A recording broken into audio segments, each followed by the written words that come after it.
La enseñanza del pensamiento crítico, un desafío para educadores y estudiantes. ¿Cuál es la función del docente en el aprendizaje? La tarea de desarrollar un pensamiento crítico. El pensamiento habla de las percepciones y la transformación de estas en ideas internas o externas, las cuales son la base del pensamiento. A partir de estas comienzan a cranearse o a generarse en nuestro cerebro razonamientos que pueden ser sencillos o complejos. De allí se forman los conceptos. El pensamiento crítico es la máxima forma de pensamiento que se libera en nuestro cerebro. Los prejuicios no existen. Además, tampoco existe la hegemonía de un pensamiento único y dominante. Bueno, yo voy a abordar el tema del pensamiento y lenguaje. Primero, precisando que el pensamiento y el lenguaje son temas que guardan estrecha relación, ya que no es posible conocer el pensamiento sin el lenguaje. En este sentido, pues es importante mencionar las teorías de Piaget y Vygotsky, donde el pensamiento y el lenguaje juegan roles importantes pero diferentes en el proceso de aprendizaje. Por su parte, Piaget plantea que el desarrollo cognitivo es el único responsable del lenguaje. Según él, el lenguaje no es suficiente para explicar cómo pensamos. Aquí, en pocas palabras, lo que Piaget quiere señalar es que el desarrollo del pensamiento es lo que lleva al desarrollo del lenguaje. Es decir, que primero los niños desarrollan sus capacidades cognitivas y luego como resultado adquieren el lenguaje. En contraste a esta teoría, Vygotsky dice que el pensamiento y el lenguaje dependen del uno del otro. Existe una interdependencia entre ambos y que con el tiempo empezamos a pensar usando palabras y a hablar de manera más lógica. Esto significa que el lenguaje es muy importante para expresar y desarrollar nuestras ideas. Vygotsky también enfatiza que el desarrollo cognitivo está muy influenciado por la interacción social y el contexto cultural. Esto quiere decir que los niños aprenden a desarrollar sus habilidades cognitivas a través de la comunicación y la colaboración con otros. Relaciones del pensamiento crítico en la búsqueda de su desarrollo. El pensamiento crítico se nutre de la realidad y experiencia de los seres humanos. Cuando abordamos este concepto, necesariamente debemos evocar los componentes históricos, sociales y culturales que hacen parte de nuestra realidad.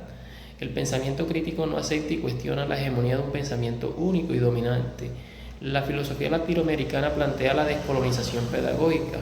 Un ejemplo de esto es no aceptar el concepto de descubrimiento de América, porque sería no reconocer la realidad de las culturas indígenas.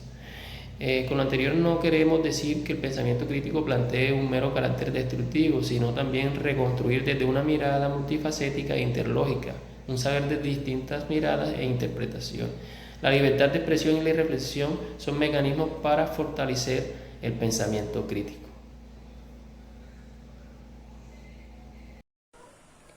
Entre las teorías cognitivas que soportan el desarrollo del pensamiento crítico en nuestros estudiantes, encontramos a Matt Guinness, que habla de que el estudiante es creador de su propio conocimiento, lo que implica que el aprendizaje es un proceso activo y no pasivo. También tenemos a Brody, que habla de que el pensamiento implica una acción recíproca sobre la mente y el mundo externo, lo cual resalta la importancia de la interacción con el entorno en el proceso de aprendizaje. Por último, podemos hablar con Heidegger. Heidegger nos dice que pensar va más allá de la ciencia y que todo debe abarcar la pluralidad del ser humano. De allí que podemos ver que el desarrollo del pensamiento crítico en nuestros estudiantes es un proceso de construcción social, un proceso donde los estudiantes van a empezar a desarrollar las habilidades mentales de orden superior y van a poder analizar y generar A soluciones a los continuación vamos a problemas que hablar sobre existen en cómo su se desarrolla contexto. el pensamiento crítico en los estudiantes. Para ello tenemos y convocamos a la autora Victoria Jara, quien propone varias estrategias para enseñar a pensar.